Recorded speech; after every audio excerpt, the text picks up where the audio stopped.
Welcome back again, rum lovers. It's me, Jamie of Ready Set Rum, and today we have the Q Gran Añejo Rum. So before we get into this, remember guys, like, comment and subscribe. Liking is very important for the algorithm. Dropping your comments, whatever you think. I know I got a lot of friends on Facebook who keeps on dropping comments on the different Facebook pages that I post at. But please guys, comment on the YouTube channel. That helps out a lot. You know, you could duplicate, you could comment wherever you see the post, but also please comment on the YouTube channel, right? Very, very important. Also guys, as you know, I go around looking for these rums. I drive most weekends looking for rums. You know, my friend Emmanuel, he helps me out. Sometimes when he flies, he goes and he finds rums in different places. So if you want to assist us in purchasing rums, please go down in the links below. You'll see avenues for you to send us some cash, $5, $10, buy us a bottle, whatever you think is within your budget. Please help us out in purchasing different rums, right? Much appreciated. And definitely I'll shout you out for anyone who donates to us, you know, letting everyone know the kind of love that you are sharing with the channel. Help us out to grow the Ready Set Rum channel. All right, so guys, it's a bit late, but I'm determined to get this video filmed today, right? So today we have the Q Gran Añejo Rum, right? So I think this is the older bottle, and they might have released a new bottle this year, but this bottle here is a very beautiful bottle. And honestly, the newer bottles I've been seeing aren't really that nice. They're pretty straightforward, cylindrical, common bottles that you'd see on kind of like the Money Must bottles, or I don't know, just kind of like a standard bottle. It's really, this bottle is really a beautiful bottle, right? So before we go into the bottle presentation anymore, let's go into the history. And I'm gonna get my information today from the lone canner. He did a really great interview on Rumcast with John, another great guy here in Miami. He does a podcast called the Rumcast, and the lone canner, he did a episode with them recently on his blogging, you know, timeline, his rum timeline, and the kind of things that he has done. He has put out a ton of articles over the last 10 plus years. You should definitely check out his page, The Lone Canner, and definitely check out John's podcast, which is called The Rumcast. All right, so let's get into what exactly, or the history and the background behind Q.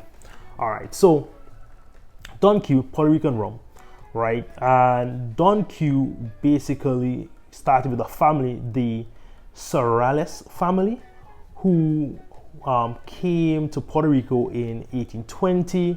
In 1830s, they established a sugar plantation in Puerto Rico, and then they started to export sugar to the US. However, they then started manufacturing rums with a pot still in 1865, right? So they started with pot still, and then they were kind of competing with Bacardi at the point in time. And they then installed in 1935 a column still, right? So they started coming off of the pot still and then going into column still at this point in time. And at that point is where you get where Puerto Rican rums now, they all kind of picked up the column still in the 1930s, around that time. So most rums, if not all rums in Puerto Rico, are really more column stills. You know, that Latin style, all the Latin style rums are really more column stills than pot stills, right? Most rums honestly are more column than pot stills, but definitely pot stills are where some of the richer, deeper flavors are. So if you're looking at Latin rums, you usually get a lighter, fruitier flavor, right? All right, so this rum here though, it's said to be aged between 9 and 12 years, and then it's pretty much more of a Solera, right? So 9 to 12, I don't know what you call that, 9 is the minimum, right? But that's a little background on the company. That's a little background on what the rum is. And as I said before, the presentation on this bottle is beautiful. Like, this is pretty much like a decanter, you know. It's just a nice glass, bottle right around, top glass, everything in there glass. And whoa, stopper is tight. So you can see what it is. Really a beautiful bottle. Honestly, if you don't want to go out there and buy a decanter, you could just kind of scrape off their lettering and use that. Don Q written in gold, Gran Añejo, best Puerto Rican rum, selected from age inventories from 9 to 12 years old, written right there. So, you know, the Serrallés family, producers of fine Puerto Rican rums since 1865, present for your enjoyment this unique rum, selected from the best age inventories fitting the name Gran Añejo. All right, so definitely matches up what I was saying there. Definitely a really, really good presentation. So this rum is about $60 in the US, right? So background, price, presentation. So far, so good. So we got the background of the company, we got the price, and we looked at the presentation, right? Let's get into the look of the rum. Now, honestly, you could pretty much see the look of the rum from here. It's a pretty light. It's light for the age, you know, 9 to 12 years. But honestly, a solid gold color. Let's see if we can get any legs on this. I'm not really getting anything, surprisingly. Yeah, the legs, okay, some legs developing, so it's taking its time to develop something. Not the most thick legs, but there's some legs coming in there. Okay, all right. So the legs are taking some time, which really tells you a good quality rum. Honestly, I thought it would have been so thin that the legs didn't really develop, but they are developing, and they are developing pretty slow. So just on the legs, you know, it's seeming like a good quality rum, right? And this is $60, so definitely not a cheap rum. So really, I should have expected the quality that I'm seeing here. Really nice, slow development on the legs, right? So let's get into the nosing and let you know what I get from this Don Q Gran Añejo rum. I like it. Nice citrus forward, but there's some funkiness in there, really, which was really surprising to me, because honestly, you know, I'm expecting really, I don't know, I just wasn't expecting, you know. Sometimes when you get into Latin rums, you get a lot more, sometimes they get so light and just more citrus note, but I did get some kind of plum, cherries type of note a minute ago.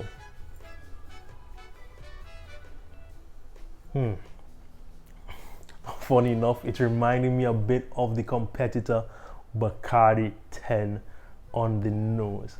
Click on the card up above or in the comments down below. Bacardi 12 is another rum that I had reviewed not too long ago. But we light on the color. So decent legs, nice golden color, a bit lighter than expected. However, nose, really nice nose. It has a nice cherry date type of smell on it. Also very citrusy. It's like a nice, honestly, I really enjoy this nose. Funny enough, I've had this rum long before I even started my channel, and it's just been sitting in the corner there, and I just, for whatever reason, I chose so many different rums before I got to this one, but I'm happy I'm doing this tonight. I'm rushing. Let's get into the tasting notes.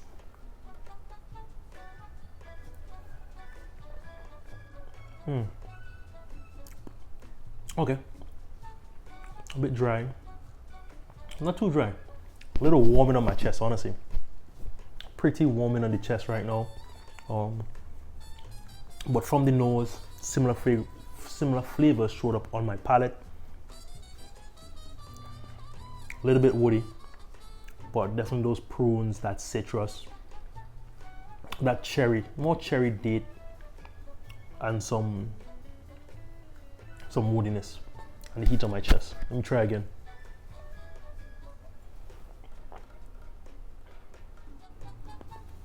Would shut up more on that second sip. It's a bit warming, but I like it. I really do enjoy this rum.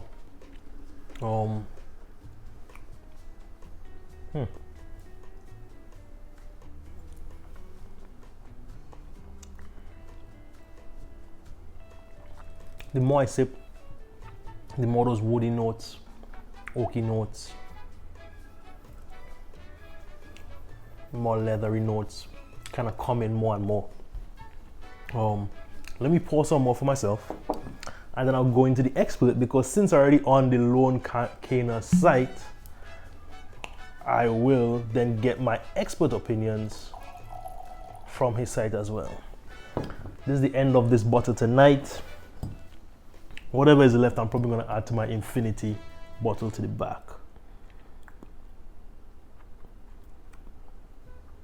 So, he says, on the palate, easy sipping, quite solid. Though this is 40% rum, right? And he says caramel, vanilla, lemon peel, apples, molasses, treacle abound. Nicely balanced. It was velvety but also dry, vague sweetness, some brine, well polished leather. As it finishes sort of limp but also passes the tape, providing closing notes of vanilla, nutmeg and pineapple. All very soft and light. Nothing from this rum is to write home about. It's easy, soft and easygoing. Okay, definitely soft and easygoing. He said lemon peel. I thought it was kind of, I said citrus. Wasn't really certain that was lemon peel. He said apples, molasses, and treacle. So treacle is kind of like a honey. Caramel and vanilla. Let's look for those flavors.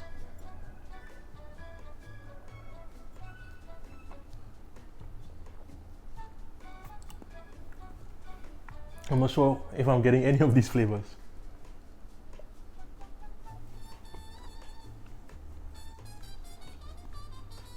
I don't know, I feel like the more I try it, the more I get the brine, polished leather, yes. But the more you sip on this rum, the less you get those sweeter, fruity flavors. Like, I feel like I had to like check his tasting notes on my first sip and not after I'd already sipped it. Let me clear my palate with some water and see if that helps. But he's right. Easy sipper. It's pleasant. It's well balanced. Warming on my chest. He didn't say anything about that, but well polished leather, brine, said it's sweet, which I got in the beginning. Lemon peel, I got that citrus note. The caramel, vanilla, apples, molasses, treacle.